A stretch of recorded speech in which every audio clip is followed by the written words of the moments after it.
Hey there, welcome to Getting It Done North of 7. We have a real fun job for you today. We're going to be swapping out this Saniflo Macerator pump. We're going to put in a new one.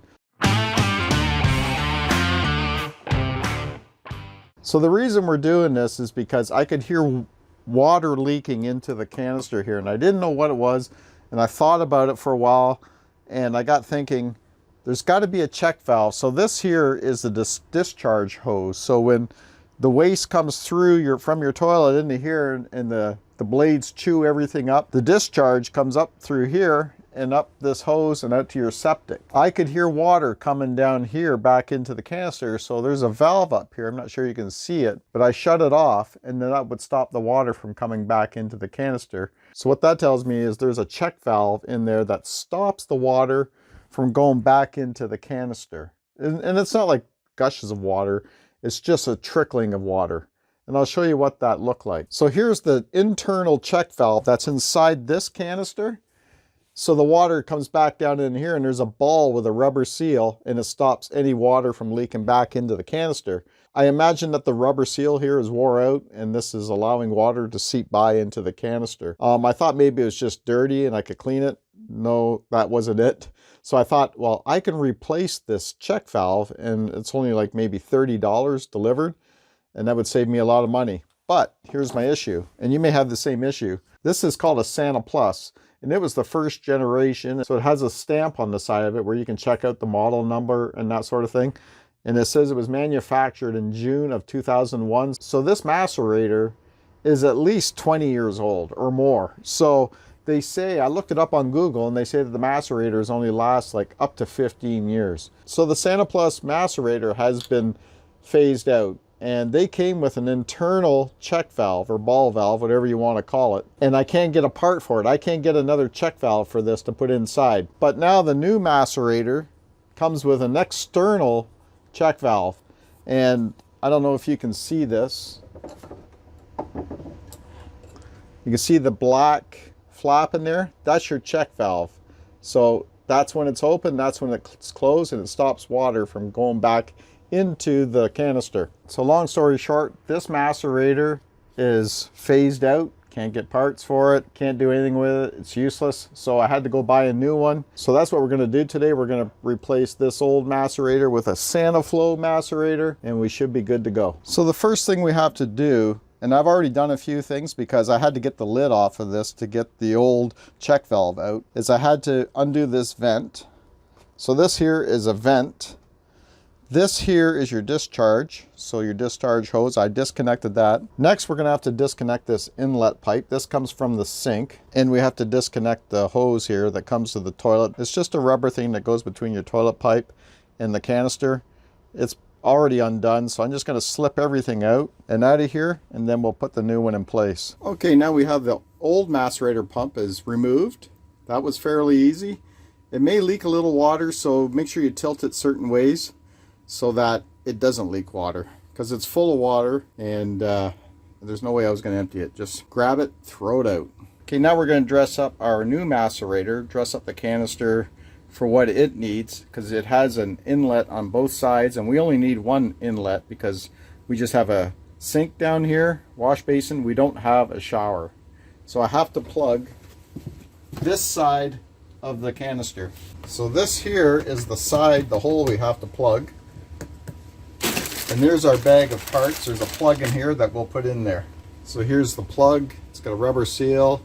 It has this thing on it. I have no clue what this does, but we just got to put it in here and then plug it up. Oh, this must here just lock it. Probably grabs onto something in here and then locks it in place. Okay, yeah, so what you want to do is you want to put this plug in upside down, towards the bottom I should say, towards the bottom, and turn it, and it'll lock on this internal sleeve here. Okay, now we have these brackets, I guess you would call it. They're rubbery. What they do is they go on the bottom here, and you can fit them into the bottom and then screw it into the bottom of where your macerator is going to go if it was wood. Mine is concrete, so I'm just going to leave it. They're pretty heavy. The old one didn't move around or anything, so I'm just going to not bother using these parts here. So I'll get you guys all caught up on what's going on here. So on the new macerator container, here is where the inlet from the wash basin, the sink goes. The water goes into here.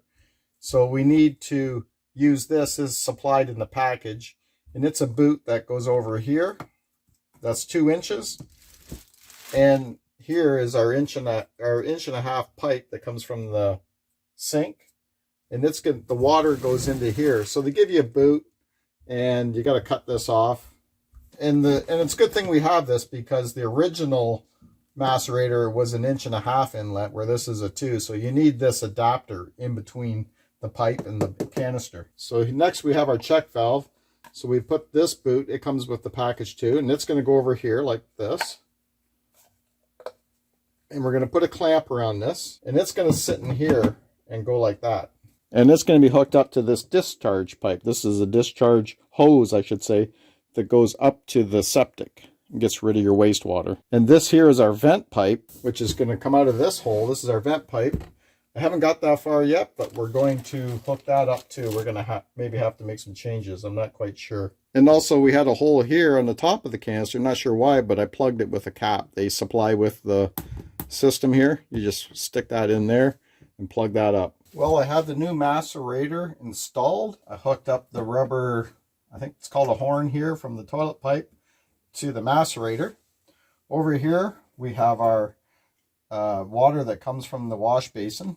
And I had to configure a new line here, an ABS pipe. I had some ABS pipe. I had to go out and get a couple couplers and cut and glue everything into place here so it would line up, because this macerator was a little bit lower, and actually I had to put a piece of wood underneath it to raise it up a bit. So everything was out of line. And then here with our discharge hose, I didn't realize this coupler here that comes with the macerator would work, and I figured it out anyways. But yeah, it fits right in here. We clamp it up, we clamped it here, we clamped it here. And then our vent pipe, it came only to here. So I ended up cutting it here, put a coupler in, put an extension of ABS pipe with a 90-degree turn on it. And then I had to put another piece of ABS pipe in here. And they got a boot for it here as well. Everything's clamped up and good. So we're completely done. I didn't expect there'd be so much change in plumbing, but I thought that when I was pointing it out to you earlier, I thought this was the vent pipe. I knew it wasn't, like this hole here, but for some reason I kept calling it the vent pipe. So the vent pipe on my old one was here, and then it was on here. So you see why I had to change everything around. It's not a big deal. Just got to get the elbows, the couplers, and the ABS pipe and make everything line up good. The other vent pipe come out over here like this. And I could have just went like this and like this, but I thought that would look junky, so I cut it back here and we put it in behind this discharge hose right here. And I think it looks a lot cleaner that way. So after a couple hours, I guess what I'm going to do is I'm going to plug it in. And first I got to turn the water on to the toilet, and we're going to try it out. If there's any leaks, just tighten up some clamps, and hopefully everything is good.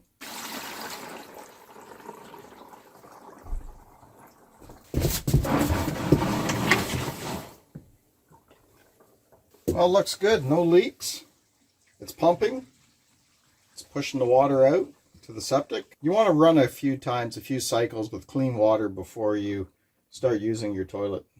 Well, there's a bit of work involved with installing this macerator, but we got the job done. No leaks. I'm happy about that. I hope this video helps you. I didn't show you like step by step as I'm going, because it just took too long. You'd be watching a 2-3 hour video. But I basically show you what had to be done and what I did, and I hope that helps. So thanks for watching. If it helps, hit the like button, and we'll see you on the next video.